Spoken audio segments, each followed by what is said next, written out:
ಯಾವ ಲೋಕಾಯುಕ್ತ ಸಂಸ್ಥೆ ತನಿಖೆಯನ್ನು ಮಾಡ್ತಾ ಇರಬೇಕಾದ್ರೆ ತಮಗೆ ಗೊತ್ತಿದೆ ಮಾಧ್ಯಮದ ಸ್ನೇಹಿತರಿಗೆ ರಾತ್ರಿ 8 ಗಂಟೆಗೆ 9 ಗಂಟೆಗೆ ಮುಖ್ಯಮಂತ್ರಿಗಳ ಕುಟುಂಬಸ್ಥರು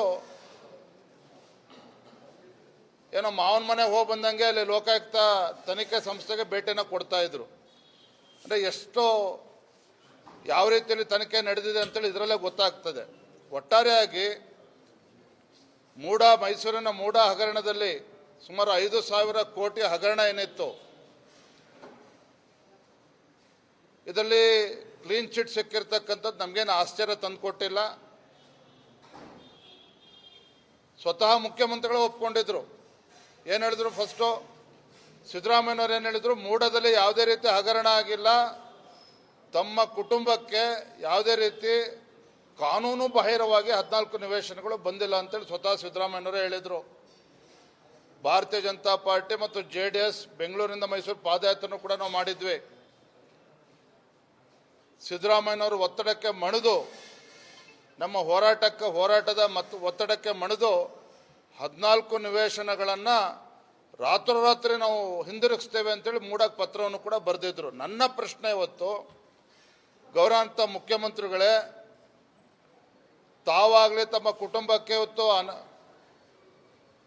ಅಕ್ರಮವಾಗಿ 14 ನಿವೇಶನಗಳು ಬಂದಿಲ್ಲ ಅಂತ ಹೇಳಿದ್ರೆ ಅದನ್ನು ಹಿಂದಿರುಗಿಸ್ತಕ್ಕಂಥ ಕೆಲಸ ನೀವು ಯಾಕೆ ಮಾಡಿದ್ರಿ? 14 ನಿವೇಶನಗಳನ್ನ ಹಿಂದಿರುಗಿಸ್ತಕ್ಕಂಥ ಕೆಲಸ ಯಾಕೆ ಮಾಡಿದ್ರಿ? ಮತ್ತು ಲೋಕಾಯುಕ್ತ ಕ್ಲೀನ್ ಚಿಟ್ ಕೊಟ್ಟಿದೆ ಅಂತ ಹೇಳಿದ್ರೆ ಒಬ್ಬ ಅಪರಾಧಿ ತಪ್ಪು ಮಾಡಿದ ಮೇಲೆ ಆ ಮಾಲನ್ನು ಹಿಂದಿರುಗಿಸಿದ್ದಾರೆ ಅಂದ ತಕ್ಷಣ ನಿರಪರಾಧಿ ಅಂತೇಳಿ ಇವತ್ತು ಕ್ಲೀನ್ ಚಿಟ್ ಕೊಡ್ತಾರೆ ಅಂತ ಹೇಳಿದ್ರೆ ಇದನ್ನು ನೀವು ಮಾಧ್ಯಮದ ಸ್ನೇಹಿತರು ಮುಖ್ಯಮಂತ್ರಿಗಳು ಪ್ರಶ್ನೆ ಮಾಡಬೇಕಾಗ್ತದೆ. ಹಾಗಾಗಿ ಒಟ್ಟಾರೆಯಾಗಿ ಲೋಕಾಯುಕ್ತರು ಮೂಡ ಹಗರಣದಲ್ಲಿ ಕೊಟ್ಟಿರ್ತಕ್ಕಂಥ ಕ್ಲೀನ್ ಚಿಟ್ ಇವತ್ತು ಸಿದ್ದರಾಮಯ್ಯನವ್ರ ಕುಟುಂಬದ ಬಗ್ಗೆ ಕುಟುಂಬಸ್ಥರು ಕೊಟ್ಟಿರ್ತಕ್ಕಂಥ ಕ್ಲೀನ್ ಚಿಟ್ ಇದು ಖಂಡಿತ ಇದು ಫೇಕ್ ಕ್ಲೀನ್ ಚಿಟ್ ಅಷ್ಟೇ. ಇದು ಮತ್ತು ಮುಖ್ಯಮಂತ್ರಿಗಳ ಅವರೇ ಆಯ್ಕೆ ಮಾಡಿರ್ತಕ್ಕಂಥ ಅಧಿಕಾರಿಗಳು ತನಿಖೆ ಮಾಡಿದ್ದಾರೆ ಅಂತ ಹೇಳಿದ್ರೆ ಇನ್ನೇನು ಇದರಿಂದ ನಿರೀಕ್ಷೆ ಮಾಡೋದಕ್ಕೂ ಸಾಧ್ಯ ಇಲ್ಲ. ಮುಂದೆ ಭಾರತೀಯ ಜನತಾ ಪಾರ್ಟಿ ಇದನ್ನು ಯಾವ ರೀತಿ ಮುಂದೆ ತೆಗೆದುಕೊಂಡು ಹೋಗಬೇಕು ಎಲ್ಲ ಪಕ್ಷದ ಹಿರಿಯರು ಕೂತು ಚರ್ಚೆ ಮಾಡ್ತೇವೆ. Yes sir. ಬೇರೆ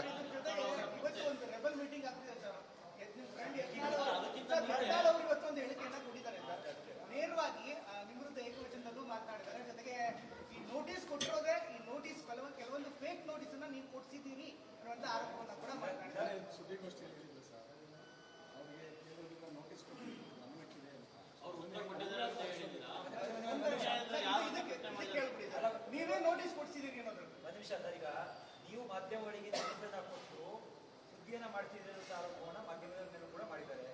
ನೀವು ನೋಟಿಸ್ ಕೊಡೋದಕ್ಕೆ ಹೈಕಮಾಂಡ್ ಅಂತ ಕೇಳಿದ್ದಾರೆ. ಅವ್ರು ಏನೇನು ಆರೋಪಗಳು ಮಾಡ್ತಾರೆ ಎಲ್ಲ ಪಟ್ಟಿ ಮಾಡ್ಕೊಂಡಿದ್ದೀನಿ. ಒಂದೇ ಸಲ ಉತ್ತರ ಕೊಡ್ತೇನೆ. ದಿನನಿತ್ಯ ಇದನ್ನೇ ಮಾಡೋದಕ್ಕಾಗೋದಿಲ್ಲ. ನಾನು ರಾಜ್ಯದ ಅಧ್ಯಕ್ಷನಾಗಿ ಪಕ್ಷ ಸಂಘಟನೆಯಲ್ಲಿ ನಾನು ನಿರತನಾಗಿದ್ದೇನೆ.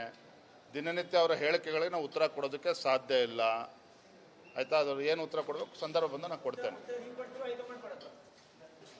ಅವರೇನೇ ನನ್ನ ಬಗ್ಗೆ ಪ್ರಶ್ನೆ ಕೇಳಿದ್ರೆ ಅದಕ್ಕೆ ಉತ್ತರ ಕೊಡ್ತೇನೆ. ಯಾವ ಸಂದರ್ಭದಲ್ಲಿ ಉತ್ತರ ಕೊಡ್ಬೇಕು ನಾನು ಕೊಡ್ತೇನೆ. ಥ್ಯಾಂಕ್ ಯು, ಧನ್ಯವಾದ.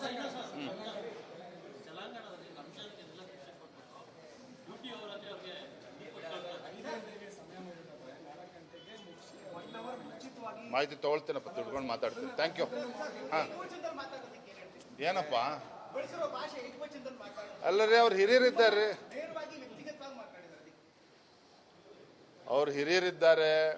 ಏಕವಂಚದಲ್ಲಿ ಮಾತಾಡಿದಾರೋ ಮತ್ತೊಂದು ಭಾಷೆ ಪ್ರಯೋಗ ಮಾಡಿದ್ರೆ ತಲೆ ಕೆಡಿಸ್ಕೊಳ್ಳೋದಿಲ್ಲ. ನಾನು ರಾಜ್ಯದ ಅಧ್ಯಕ್ಷನಾಗಿ ಮಾಡ್ತಕ್ಕಂಥ ಕೆಲಸ ಭಾಳಷ್ಟಿದೆ. ಈ ವಿಚಾರಗಳಿಗೆ ತಲೆ ಕೆಡಿಸ್ಕೊಳ್ಳೋದಿಲ್ಲ. ಯಾವ ಲೋಕಾಯುಕ್ತ ಸಂಸ್ಥೆ ತನಿಖೆಯನ್ನು ಮಾಡ್ತಾ ಇರಬೇಕಾದ್ರೆ ತಮಗೆ ಗೊತ್ತಿದೆ ಮಾಧ್ಯಮದ ಸ್ನೇಹಿತರಿಗೆ ರಾತ್ರಿ 8 ಗಂಟೆಗೆ 9 ಗಂಟೆಗೆ ಮುಖ್ಯಮಂತ್ರಿಗಳ ಕುಟುಂಬಸ್ಥರು ಏನೋ ಮಾವನ ಮನೆ ಹೋಗಿ ಬಂದಂಗೆ ಅಲ್ಲಿ ಲೋಕಾಯುಕ್ತ ತನಿಖೆ ಸಂಸ್ಥೆಗೆ ಭೇಟಿಯನ್ನು ಕೊಡ್ತಾ ಇದ್ರು. ಅಂದರೆ ಎಷ್ಟು ಯಾವ ರೀತಿಯಲ್ಲಿ ತನಿಖೆ ನಡೆದಿದೆ ಅಂತೇಳಿ ಇದರಲ್ಲೇ ಗೊತ್ತಾಗ್ತದೆ. ಒಟ್ಟಾರೆಯಾಗಿ ಮೈಸೂರಿನ ಮೂಡ ಹಗರಣದಲ್ಲಿ ಸುಮಾರು 5,000 ಕೋಟಿ ಹಗರಣ ಏನಿತ್ತು, ಇದರಲ್ಲಿ ಕ್ಲೀನ್ ಚಿಟ್ ಸಿಕ್ಕಿರ್ತಕ್ಕಂಥದ್ದು ನಮಗೇನು ಆಶ್ಚರ್ಯ ತಂದುಕೊಟ್ಟಿಲ್ಲ. ಸ್ವತಃ ಮುಖ್ಯಮಂತ್ರಿಗಳು ಒಪ್ಕೊಂಡಿದ್ರು.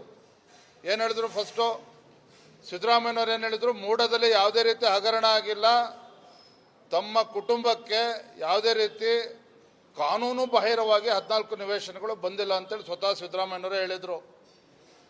ಭಾರತೀಯ ಜನತಾ ಪಾರ್ಟಿ ಮತ್ತು JDS ಬೆಂಗಳೂರಿನಿಂದ ಮೈಸೂರು ಪಾದಯಾತ್ರೆನೂ ಕೂಡ ನಾವು ಮಾಡಿದ್ವಿ. ಸಿದ್ದರಾಮಯ್ಯನವರು ಒತ್ತಡಕ್ಕೆ ಮಣಿದು, ನಮ್ಮ ಹೋರಾಟದ ಮತ್ತು ಒತ್ತಡಕ್ಕೆ ಮಣಿದು 14 ನಿವೇಶನಗಳನ್ನು ರಾತ್ರೋರಾತ್ರಿ ನಾವು ಹಿಂದಿರುಗಿಸ್ತೇವೆ ಅಂತೇಳಿ ಮೂಡಕ್ಕೆ ಪತ್ರವನ್ನು ಕೂಡ ಬರೆದಿದ್ರು. ನನ್ನ ಪ್ರಶ್ನೆ ಇವತ್ತು, ಗೌರವಾನ್ವಿತ ಮುಖ್ಯಮಂತ್ರಿಗಳೇ, ತಾವಾಗಲೇ ತಮ್ಮ ಕುಟುಂಬಕ್ಕೆ ಇವತ್ತು ಅಕ್ರಮವಾಗಿ 14 ನಿವೇಶನಗಳು ಬಂದಿಲ್ಲ ಅಂತ ಹೇಳಿದ್ರೆ ಅದನ್ನು ಹಿಂದಿರುಗಿಸ್ತಕ್ಕಂಥ ಕೆಲಸ ನೀವು ಯಾಕೆ ಮಾಡಿದ್ರಿ? 14 ನಿವೇಶನಗಳನ್ನ ಹಿಂದಿರುಗಿಸ್ತಕ್ಕಂಥ ಕೆಲಸ ಯಾಕೆ ಮಾಡಿದ್ರಿ? ಮತ್ತು ಲೋಕಾಯುಕ್ತ ಕ್ಲೀನ್ ಚಿಟ್ ಕೊಟ್ಟಿದೆ ಅಂತ ಹೇಳಿದ್ರೆ, ಒಬ್ಬ ಅಪರಾಧಿ ತಪ್ಪು ಮಾಡಿದ ಮೇಲೆ ಆ ಮಾಲನ್ನು ಹಿಂದಿರುಗಿಸಿದ್ದಾರೆ ಅಂದ ತಕ್ಷಣ ನಿರಪರಾಧಿ ಅಂತೇಳಿ ಇವತ್ತು ಕ್ಲೀನ್ ಚಿಟ್ ಕೊಡ್ತಾರೆ ಅಂತ ಹೇಳಿದ್ರೆ, ಇದನ್ನು ನೀವು ಮಾಧ್ಯಮದ ಸ್ನೇಹಿತರು ಮುಖ್ಯಮಂತ್ರಿಗಳು ಪ್ರಶ್ನೆ ಮಾಡಬೇಕಾಗ್ತದೆ. ಹಾಗಾಗಿ ಒಟ್ಟಾರೆಯಾಗಿ ಲೋಕಾಯುಕ್ತರು ಮೂಡ ಹಗರಣದಲ್ಲಿ ಕೊಟ್ಟಿರ್ತಕ್ಕಂಥ ಕ್ಲೀನ್ ಚಿಟ್, ಇವತ್ತು ಸಿದ್ದರಾಮಯ್ಯನವ್ರ ಕುಟುಂಬದ ಬಗ್ಗೆ ಕುಟುಂಬಸ್ಥರು ಕೊಟ್ಟಿರ್ತಕ್ಕಂಥ ಕ್ಲೀನ್ ಚಿಟ್, ಇದು ಖಂಡಿತ ಇದು ಫೇಕ್ ಕ್ಲೀನ್ ಚಿಟ್ ಅಷ್ಟೇ. ಇದು ಮತ್ತು ಮುಖ್ಯಮಂತ್ರಿಗಳ ಅವರೇ ಆಯ್ಕೆ ಮಾಡಿರ್ತಕ್ಕಂಥ ಅಧಿಕಾರಿಗಳು ತನಿಖೆ ಮಾಡಿದ್ದಾರೆ ಅಂತ ಹೇಳಿದ್ರೆ ಇನ್ನೇನು ಇದರಿಂದ ನಿರೀಕ್ಷೆ ಮಾಡೋದಕ್ಕೂ ಸಾಧ್ಯ ಇಲ್ಲ. ಮುಂದೆ ಭಾರತೀಯ ಜನತಾ ಪಾರ್ಟಿ ಇದನ್ನು ಯಾವ ರೀತಿ ಮುಂದೆ ತೆಗೆದುಕೊಂಡು ಹೋಗಬೇಕು ಎಲ್ಲ ಪಕ್ಷದ ಹಿರಿಯರು ಕೂತು ಚರ್ಚೆ ಮಾಡ್ತೇವೆ. Yes sir. ಬೇರೆ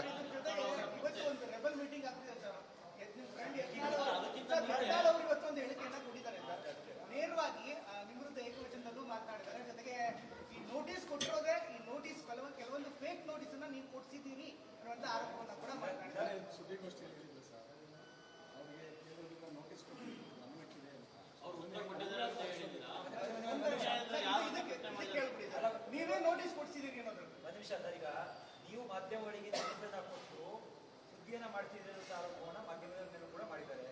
ನೀವು ನೋಟಿಸ್ ಕೊಡದಾಗ ಹೈಕಮಾಂಡ್ ಅಂತ ಕೇಳಿದ್ದಾರೆ. ಅವ್ರು ಏನೇನು ಆರೋಪಗಳು ಮಾಡ್ತಾರೆ ಎಲ್ಲ ಪಟ್ಟಿ ಮಾಡ್ಕೊಂಡಿದ್ದೀನಿ, ಒಂದೇ ಸಲ ಉತ್ತರ ಕೊಡ್ತೇನೆ. ದಿನನಿತ್ಯ ಇದನ್ನೇ ಮಾಡೋದಕ್ಕಾಗೋದಿಲ್ಲ. ನಾನು ರಾಜ್ಯದ ಅಧ್ಯಕ್ಷನಾಗಿ ಪಕ್ಷ ಸಂಘಟನೆಯಲ್ಲಿ ನಾನು ನಿರತನಾಗಿದ್ದೇನೆ.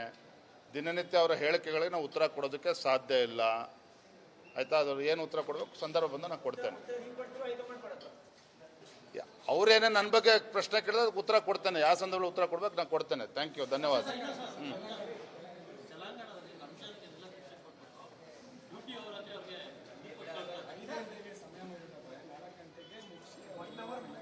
ಮಾಹಿತಿ ತೊಗೊಳ್ತೇನಪ್ಪ, ತಿಳ್ಕೊಂಡು ಮಾತಾಡ್ತೀನಿ. Thank you. ಹಾಂ, ಏನಪ್ಪ ಅಲ್ಲರಿ, ಅವ್ರು ಹಿರಿಯರಿದ್ದಾರೆ. ಅವ್ರು ಹಿರಿಯರಿದ್ದಾರೆ. ಏಕವಂಚದಲ್ಲಿ ಮಾತಾಡಿದಾರೋ ಮತ್ತೊಂದು ಭಾಷೆ ಪ್ರಯೋಗ ಮಾಡಿದ್ರೆ ನಾವು ತಲೆ ಕೆಡಿಸ್ಕೊಳ್ಳೋದಿಲ್ಲ. ನಾನು ರಾಜ್ಯದ ಅಧ್ಯಕ್ಷನಾಗಿ ಮಾಡ್ತಕ್ಕಂಥ ಕೆಲಸ ಭಾಳಷ್ಟಿದೆ. ಈ ವಿಚಾರಗಳು ತಲೆ ಕೆಡಿಸ್ಕೊಳ್ಳೋದಿಲ್ಲ.